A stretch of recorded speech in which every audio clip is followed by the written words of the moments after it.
भीष्म पितामह के बाणों की शैया पर लेटने के बाद मेरी बारी आई। 11वां दिन, सेनापति कर्ण। मैंने अपने विजय धनुष की टंकार की।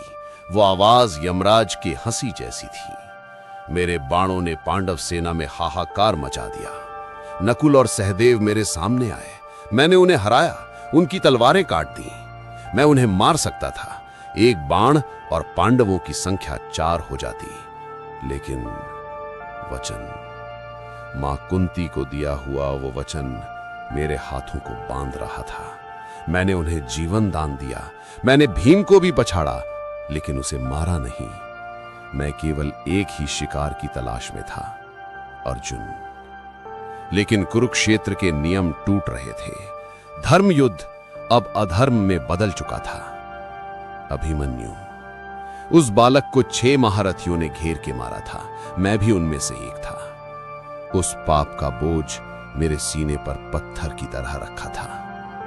और फिर आई वो भयानक रात, 14वीं रात। नियम था कि सूर्यास्त के बाद युद्ध नहीं होगा, लेकिन उस दिन प्रतिशोध की आग में सब नियम जल गए। मशालों की रोशनी में युद्ध चल रहा था, और उस अंधेरे में यमराज का दूसरा रूप प्रकट हुआ। घटोत्कच, भीम का पुत्र, मायावी राक्षस। रात होते ही राक्षसों की शक्ति बढ़ जाती है। घटोत्कच आकाश में उड़ रहा था। वो अदृश्य होकर बाण चला रहा था। वो पहाड़ फेंक रहा था, आग बरसा रहा था। हमारी कौरव सेना गाजर मूली की तरह कट रही थी। दुर्योधन घबरा गया। कर्ण, कुछ करो, ये राक्षस आज रात ही हम सबको खत्म कर देगा। सुबह होने तक कौरव वंश का नाम मिट जाएगा।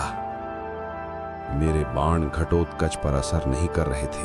उसकी माया मेरे हर अस्त्र को निगल रही थी। पूरी सेना त्राही त्राही कर रही थी। सैनिक मेरे चरणों में गिर रहे थे। बचाइए अंगराज, बचाइए। अत्यधिक तनाव और विवशता। दुर्योधन मेरे पास आया। उसकी आंखों में आंसू थे। मित्र, तुम्हारे पास इंद्र की दी हुई वासव शक्ति है, उसका प्रयोग करो। इस राक्षस को मारो, वरना हम सब मारे जाएंगे।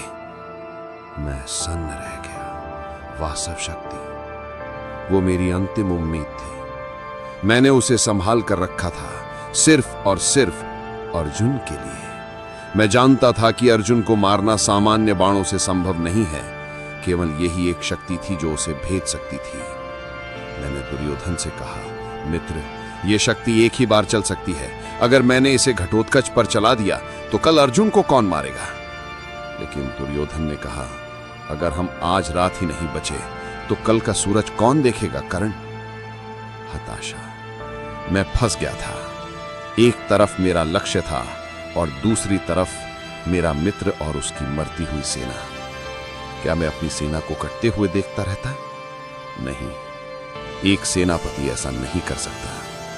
मैंने एक गहरी, दर्द भरी सांस ली। मैंने आकाश की ओर देखा और चिल्लाया, अर्जुन, तुम आज फिर बच गए। मैंने वो अमोघ शक्ति आहूत की। वो बिजली की तरह चमकी। पूरा कुरुक्षेत्र उस रोशनी से अंधा हो गया। मैंने निशाना लगाया, अर्जुन पर नहीं, घटोत्कच पर। जाओ शक्ति! एक भयानक विस्फोट हुआ। घटोत्कच का विशाल शरीर धरती पर आ गिरा। वो मर गया। कौरव सेना खुशी से झूम उठी। जय अंगराज कर्ण, जय हो! दुर्योधन मुझे गले लगा रहा था, लेकिन मैं वहां खड़ा रो रहा था। मेरे हाथ खाली हो चुके थे। इंद्र का कवच गया। परशुराम की विद्या श्राप के कारण संकट में थी, और अब इंद्र की शक्ति भी चली गई। मैंने दूर देखा। श्री कृष्ण के रथ पर अर्जुन खड़ा था, और कृष्ण मुस्कुरा रहे थे। वो नाच रहे थे। वो जानते थे कि कर्ण अब दांत रहित सांप हो गया है। अर्जुन का एकमात्र खतरा टल चुका था। घटोत्कच की मौत पांडवों के लिए दुख थी, लेकिन कृष्ण के लिए वो अर्जुन का जीवन दान थी। भारी और दुखी समाधि। उस रात मैंने जीत हासिल की थी, लेकिन असल में मैं हार गया था। मैंने अपने मित्र के लिए अपनी विजय कुर्बान कर दी थी।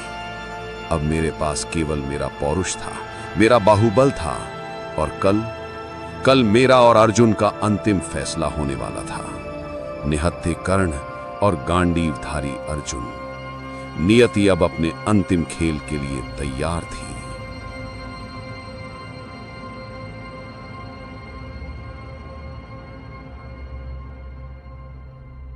ऐसे ही नवीनतम वीडियो के लिए चैनल को लाइक, शेयर और सब्सक्राइब करें। धन्यवाद।